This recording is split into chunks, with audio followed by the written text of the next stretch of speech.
Baik, di sini perkenalkan nama saya Hilda Sufatul Hariri dengan NIM akhir 3011. Pada video kali ini saya akan menjelaskan tentang hasil review paper dengan judul Simplification of Genetic Programs. Alternatif Software yang diterbit- yang diterbitkan pada tahun 2022. Jadi yang pertama di sini, bidang apa saja yang dikatakan oleh penulis. Pada paper ini, penulis memfokuskan diri pada satu bidang saja yang sangat spesifik, yaitu Simplification of Genetic Programs, yang merupakan penyederhanaan program-program yang dihasilkan oleh Genetic Programs. Tapi yang lebih menarik di sini itu penulis tidak hanya sekedar membahas simplification sebagai alat blood control seperti yang dilakukan pada literatur-literatur sebelumnya. Jadi di sini mereka membahas dari sudut pandang explainable AI. Jadi argumennya yang cukup sederhana tetapi kuat, yaitu program yang lebih kecil itu lebih mudah dipahami dan kemampuan untuk dipahami itulah yang sangat dibutuhkan di dunia AI saat ini. Lalu di sini terdapat tiga masalah utama yang teridentifikasi. Yang pertama yaitu selalu ada tarik menarik antara akurasi dan kompleksitas model, yang semakin murah cenderung semakin rumit dan mungkin susah untuk dijelaskan. Lalu yang kedua yaitu literatur tentang simplification selama ini tentang fragmentasi dan tidak pernah diorganisir secara menyeluruh dan perspektif explainability. Lalu yang ketiga, selama ini simplification itu sering diimplementasikan sebagai bagian dari operator crossover atau mutation, padahal seharusnya di sini simplification itu berdiri sendiri sebagai operator yang mandiri. Lalu selanjutnya, bagaimana penulis mengelompokkan metode-metode yang ada? Di sini penulis mengelompokkan teknik simplification ke dalam 6 kategori berdasarkan cara kerjanya. Kategori yang pertama yaitu removal of dormant nodes, yang hal ini merupakan kategori yang paling sederhana karena kita di sini mencari node-node di dalam pohon program yang tidak pernah aktif, entah karena tidak pernah dieksekusi atau dieksekusi tetapi tidak berkontribusi pada hasil akhir. Lalu kita hapus karena kita hanya membuang yang tidak berguna saja. Lalu untuk kategori yang kedua, yaitu rule based simplification. Di sini kita mempunyai daftar aturan aljabar yang sudah dibuat oleh pakar di dalam bidangnya. Misal, kalau misal ada ekspresi A dikali dengan nol, maka langsung akan diganti nol. Atau kalau ada kondisi if, yang apapun hasilnya selalu menghasilkan nilai yang sama, maka kondisi itu bisa dihapus. Lalu ada kategori yang ketiga, yaitu numerical simplification. Nah, ini tuh lebih cerdas lagi daripada mencocokkan aturan. Jadi di sini kita langsung hitung secara numerik seberapa besar sih pengaruh suatu node terhadap output induknya menggunakan data latih yang ada. Jadi kalau pengaruhnya sangat kecil di bawah threshold yang kita tentukan, berarti node itu bisa dihapus tanpa menghasilkan dampak yang signifikan. Lalu kategori yang keempat yaitu fitness based simplification. Di sini kita mencoba memotong bagian pohon, lalu kita bandingkan fitness program hasil potongan tersebut dengan program yang asli. Kalau fitnessnya sama atau lebih baik, maka kita akan memakai yang lebih kecil. Kalau tidak, maka kita akan mengembalikan ke semula. Jadi teknik ini lebih fleksibel daripada yang tadi karena ada resiko simetrik program yang dia akan berubah. Lalu yang kelima, kategori yang kelima yaitu semantics-based simplification yang merupakan pengembangan dari fitness-based.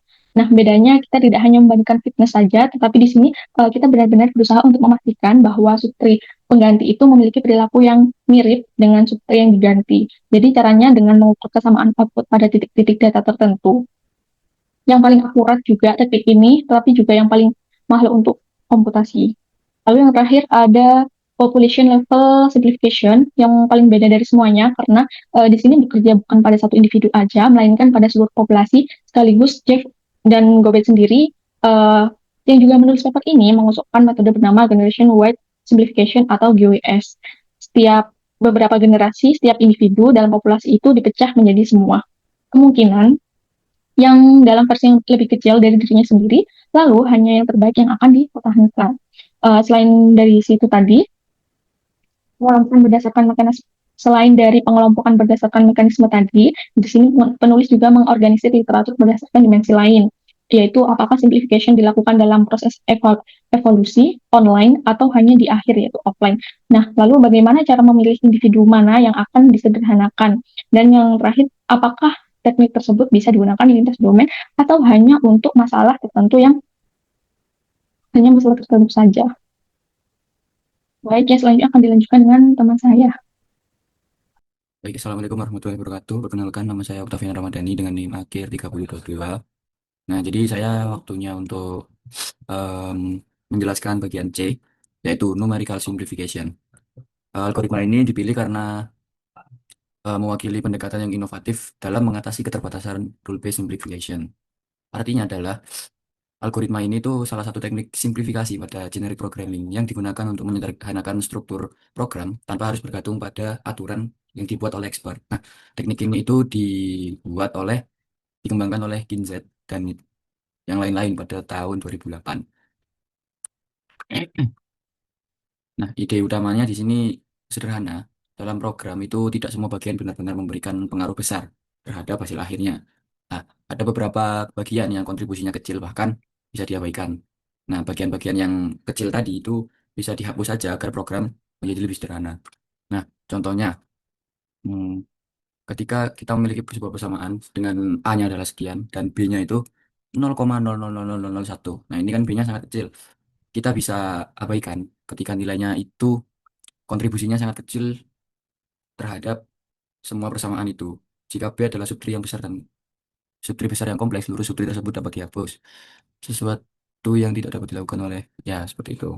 Nah, ini adalah pseudocode-nya. Inputnya itu adalah pohon GP individu underscore T, lalu ada data latih D, terus threshold data contribution, dan juga threshold data range. Outputnya adalah pohon T aksen yang telah disederhanakan. Awalnya kita inisialisasi populasi GP awal secara acak, lalu temukan parameter, yaitu theta contribution, ambang kontribusi, dan theta range atau ambang rentang nilai. Yang ketiga, tentukan frekuensi simplification setiap K generasi. Proses utamanya ini di-repeat setiap generasi. Evaluasi fitness seluruh individu menggunakan data latih D. Terapkan crossover dan mutation untuk menghasilkan generasi baru juga. Nah, jika generasi ke K, K adalah waktunya simplification.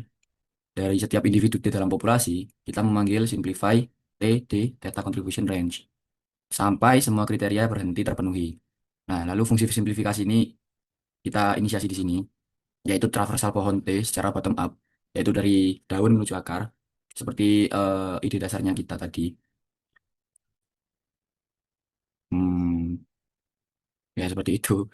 Ehm, Yaitu untuk setiap node N dalam T, urutan bottom up, dari daun ke akar, hitung output N pada setiap data latih D vektor Vn.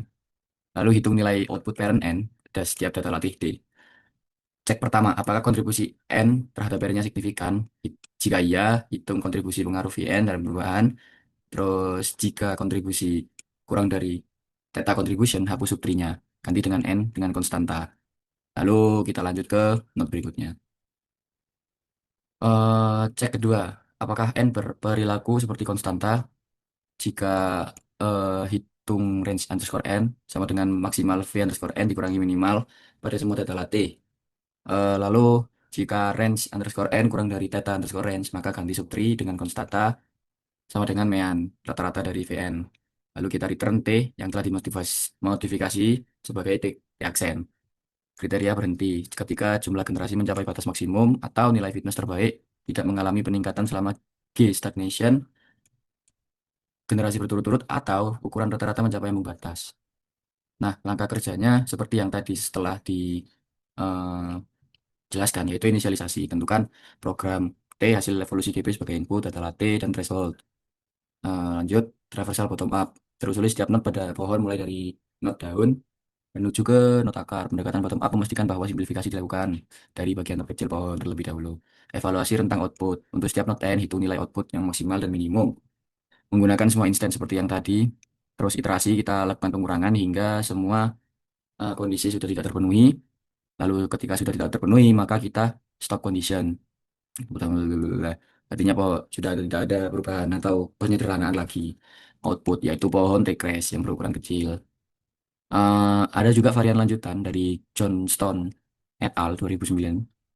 Inzet et al. Kemudian mengusulkan pendekatan dua fase. Proposers mengumpulkan kandidat simplifikasi menggunakan regresi linier untuk mengaproksimasi aturan aljabar, sementara evaluator menilai penerimaan usulan berdasarkan nilai mean square error antara pohon asli dan hasil simplifikasi. Mungkin seperti itu aja untuk Selanjutnya, saya akan menjelaskan terkait tren teknologi terbaru dalam ResearchGate. Penulis mengidentifikasi beberapa tren dan celah penelitian yang signifikan. Untuk tren yang teridentifikasi ada tiga. Yang pertama ada terjadi pergeseran dari teknik sintaktik menuju teknik semantik. Jadi teknik yang berbasis semantik menawarkan keunggulan dalam mengidentifikasi individu-individu secara sintaktik. Berbeda, namun secara fungsional itu ekuivalen. Sehingga membuka lebih banyak peluang simplifikasi yang tidak bisa ditangkap oleh pendekatan sintaktik.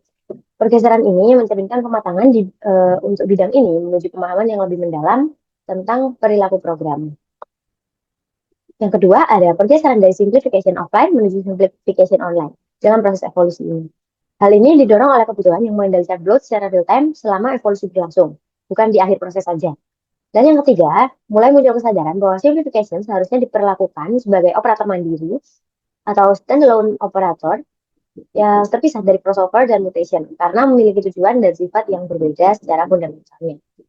Selanjutnya yaitu research gap. Yang pertama, celah besar yang disoroti penulis adalah keterbatasan ukuran kompleksitas. Hampir seluruh literatur simplification menggunakan ukuran node atau pohon sebagai satu-satunya ukuran kompleksitas. Hanya 2 studi yang menggunakan waktu eksekusi sebagai ukuran alternatif. Padahal itu banyak ukuran kompleksitas lain yang lebih relevan dan yang tersedia, seperti minimum description length, Kolmogorov complexity, AKK information criterion, dan Bayesian information criterion. Namun belum pernah dieksplorasi dalam konteks simplifikasi. Yang kedua, kurangnya teknik yang bersifat domain independent. Sebagian besar teknik simplification yang ada dirancang dan diuji hanya untuk domain atau kategori masalah tertentu, seperti regression atau classification saja. Pengembangan teknik simplification bisa bekerja lintas domain tanpa intervensi domain expert yang masih sangat terbatas. Yang ketiga, dengan pertimbangan kompleksitas dari perspektif kognitif manusia, penulis menyoroti bahwa kompleksitas bukan hanya soal ukuran formal program, tapi tentang bagaimana manusia secara kognitif memproses dan memahami informasi. Faktor seperti kapasitas memori kerja, tingkat keahlian pengguna, dan jenis representasi yang digunakan semuanya mempengaruhi seberapa explainable suatu model bagi manusia. Namun dimensi ini hampir tidak pernah dipertimbangkan dalam algoritma simplification yang ada. Dan yang keempat, hubungan antara simplification dan compiler optimization yang belum dieksplorasi secara mendalam, meskipun kedua bidang ini memiliki kesamaan filosofis yang kuat. Dan yang terakhir yaitu kesimpulan dan pandangan penulis tentang masa depan. Untuk para penulis menyimpulkan bahwa simplifikasi adalah komponen yang masih underutilized dalam ekosistem GP. Dengan potensi yang jauh melampaui fungsinya sebagai bloat control, berikut pandangan mereka mengenai masa depan pengembangannya. Yang pertama, kembalikan fokus to explainability. Ada kebutuhan mendesak untuk menggeser kembali fokus simplification dari bloat control menuju tujuan aslinya, yaitu membuat model GP lebih dapat dipahami manusia. Ini semakin relevan seiring meningkatnya regulasi dan tuntutan industri akan AI yang transparan dan bertanggung jawab. Yang kedua, simplifikasi dari sebagai standalone operator. Penulis mengadvokasi agar simplifikasi diperlukan sebagai operator tersendiri yang komplementer terhadap crossover dan mutasi, bukan sebagai ekstensi keduanya. Perannya seperti local search yang menyempurnakan individu, sementara crossover atau mutasi bertugas untuk mengeksplorasi ruang pencariannya. Yang ketiga, eksplorasi ukuran kompleksitas alternatif. Penelitian ke depan perlu mengeksplorasi ukuran kompleksitas selain ukuran pohon, termasuk execution time, MDL, dan ukuran berbasis persepsi kognitif manusia, agar simplifikasi benar-benar menghasilkan model yang lebih bisa dipahami manusia, bukan sekedar struktural saja. Yang keempat, generalisabilitas teknik. Pengembangan teknik simplifikasi yang domain independen akan memperluas applicability GP ke berbagai bidang tanpa memerlukan intervensi pakar domain untuk setiap kasus baru. Yang kelima, potensi pada Creative AI, CAI. GP yang dilengkapi simplifikasi dianggap sangat menjanjikan untuk kreativitas artificial intelligence, karena mampu menghasilkan solusi yang dapat diinterpretasi dalam ruang pencarian yang besar, berdimensi tinggi, dan perlu lokal optima, yaitu suatu yang menjadi tantangan utama CAI. Dan yang terakhir, eksplorasi hubungan dengan compiler optimization. Penulis berencana untuk menginvestigasi lebih dalam hubungan antara simplifikasi GP dan fase optimasi pada compiler, yang berpotensi menghasilkan teknik-teknik simplifikasi baru yang lebih efisien dan sistematis. Berikut penjelasan dari kelompok kami. Kurang lebihnya mohon maaf. Terima kasih. Wassalamualaikum warahmatullahi wabarakatuh.